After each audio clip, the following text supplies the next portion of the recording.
अब जानते हैं कि दुनिया के केवल 1% म्यूजियम चोरियां ही सुलझाई जा सकी हैं। ये आंकड़ा था जिसे हैदराबाद पुलिस कमिश्नर अंजनी कुमार को सामना करना पड़ा जब 3 सितंबर 2018 के दिन उनका फोन एक चौंका देने वाली खबर से बजा। कॉल था प्रिंस मुकर्रम जाह का, लंदन से, हैदराबाद के आखिरी निजाम के पोते। कमिश्नर साहब आदाब। भाई देखिए, हमारे म्यूजियम में एक बहुत बड़ी चोरी हुई है। बड़ी मेहरबानी होगी अगर आप हमारे पुश्तों का सामान हमें लौटा सके। चोरी की गई 3 कीमती कलाकृतियां थी जिनका कुल दाम 50 करोड़ का था। एक सोने का टिफिन जिसमें भरपूर हीरे जड़े थे, एक सोने का कप, प्लेट और साथ ही चम्मच। ये निजाम म्यूजियम में प्रदर्शित 500 कीमती वस्तुओं में से थी जो मीर उस्मान अली खान, हैदराबाद के राजा, आज के तेलंगाना के आखिरी निजाम की रियासत थी, जो उस जमाने में दुनिया के सबसे अमीर शख्स थे। कुल 230 बिलियन डॉलर की संपत्ति थी उनके पास, लगभग उतनी ही जितनी आज एलॉन मस्क के पास है। चोरी की खबर तेजी से फैली और टीवी चैनल पर तस्वीरें बार बार दिखाने से कमिश्नर अंजनी पर दबाव बढ़ने लगा। सौभाग्य से पुलिस तुरंत चोरों के घुसने के रास्ते का पता लगा लिया जब उन्हें म्यूजियम के छत पर एक वेंटिलेटर पर तीर का निशान मिला। ताज्जुब से तीर का निशान एकदम सीधा और साफ सुथरा था। ये किसी मिस्त्री की करामत लगती है।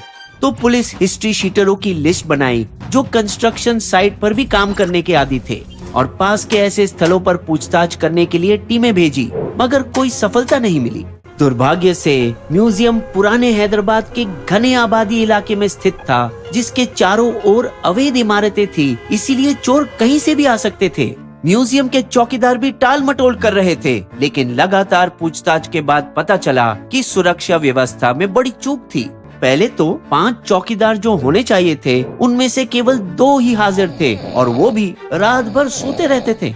कई जगह सीसीटीवी कैमरा खराब थे और कुछ गलत जगह पर फोकस किए हुए थे।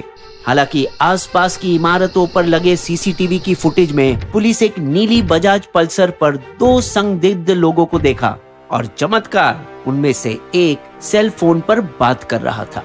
लेकिन हजारों प्रयासों के बावजूद कोई भी सेल टावर उस कॉल का सिग्नल ट्रैक नहीं कर पाया। ये कैसा होना? बेशर्ता कि वो बिना सिम कार्ड के फोन पर बात करने का नाटक कर रहे हो। चालाक साले।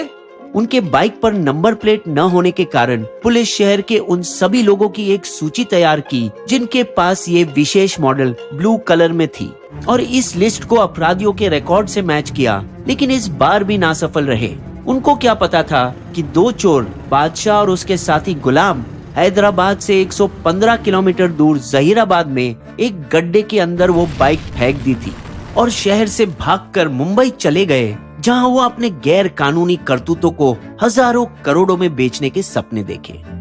ढेर सारे पैसे मिलने की उम्मीद में हमारे दोनों हीरो 5 स्टार होटल में रुकने की जरूरत की।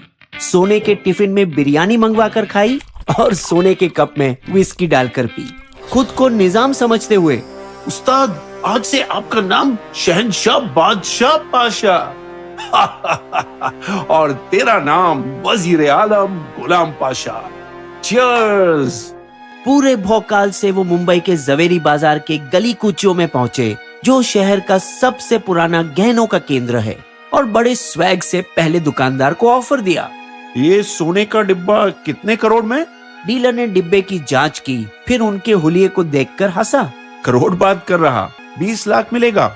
हर दुकान में लगभग यही कहानी दोहराई गई और जल्द ही उनके मुंबई से करोड़ों कमाने के ख्वाब फिसलने लगे और वो निराशा से भर गए। मुंबई तो धोखेबाज निकला उस्ताद। आखिरी बार जब उन्होंने एक लास्ट कोशिश की तो वो पकड़े जाने से बचे जब दुकानदार वस्तुओं को पहचान लिया। अरे ये ऐसा कुछ टीवी पर दिखा रहे हैं ना, म्यूजियम वाला कुछ? डर के मारे दोनों मुंबई छोड़कर हैदराबाद के लिए रवाना हो गए। यहाँ हम बेच नहीं पाएंगे, अरबी शेखों से सही दाम मिलेगा।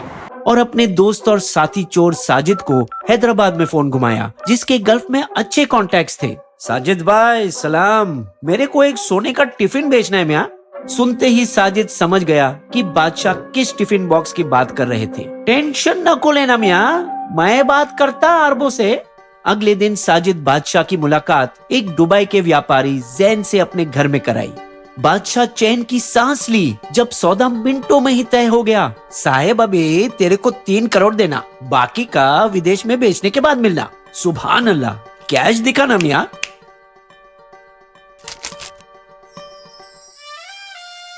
ये रहे जेवरात, सोने का टिफिन, सोने का कप, सॉसर और साथ की चम्मच।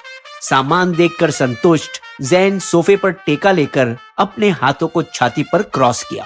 ये वही इशारा था जिसका पुलिस को इंतजार था, जो अपने छिपने की जगह से बाहर उछले और हैरान बादशाह को रंगे हाथों पकड़ लिया और कुछ समय बाद उसके साथी गुलाम को भी उसके घर से पकड़ा।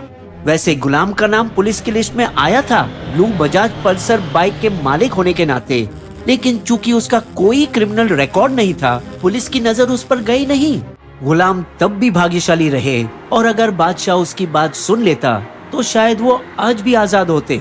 साजिद को मत इन्वॉल्व करो उस्ताद, उसका भरोसा नहीं। मैंने सुना कि वो पुलिस खबरी है। गुलाम सही था।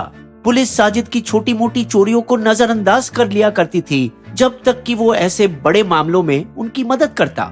उन्होंने साजिद की इंफॉर्मेशन कंफर्म किया जब देखा कि बादशाह का नाम उनके चोरों की सूची में भी था जो कभी कभार मिस्त्री का काम किया करते थे। तब रातों रात कमिश्नर अंजनी एक तरकीब सोची जिससे इंस्पेक्टर जैन को एक दुबई के सोने के व्यापारी के भेष में पठानी सूट पहनकर भेजने का फैसला लिया। पुलिस रात भर साजिद के घर में छिपे कैमरा लगाने का काम करते रहे ताकि सारी कार्यवाही सबूत के तौर पर इस्तेमाल किए जा सके। और जैसे जैसे समय नजदीक आया, साजिद के घर के अंदर और इर्द गिर्द कई स्थानों पर पुलिस तैनात हो गई और अपराधियों को रंगे हाथ पकड़कर गिरफ्तार किया। पूछताछ के दौरान दोनों ने बताया कि 1 महीने से भी अधिक समय पहले ही वे कई बार म्यूजियम की रेकी कर ली थी, जिसके बाद पहचाने न जाने के लिए सर से बाल मुंडा दिए। उन्होंने उस वेंटिलेटर की पहचान की जो सोने के डिब्बे से सबसे करीब था और दीवार पर बादशाह एक साफ सुथरी तीर भी बनाई। वो डकैती करने ही वाले थे जब गुलाम म्यूजियम के सुरक्षा प्रमुख को क्यूरेटर से शिकायत करते एक बात सुनाई दी।